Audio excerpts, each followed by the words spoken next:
এবার শহীদ মিনার থেকে কফিন মিছিলের ডাক দিলেন হাসনাত আব্দুল্লাহ। পাশাপাশি সারা দেশে দেয়া হয়েছে খাটিয়া মিছিল পরিচালনার ডাক। গাজীপুরে সন্ত্রাসীদের হামলায় শহীদ কাশেমের মৃত্যুতে এমন কর্মসূচির ডাক দিলেন তিনি।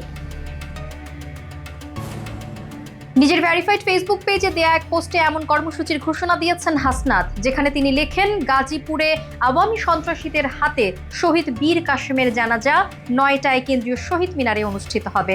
জানাজার পরে আওয়ামী লীগের বিচার অনুষিদ্ধের দাবিতে কফিন মিছিল হবে শহীদ মিনার থেকেই।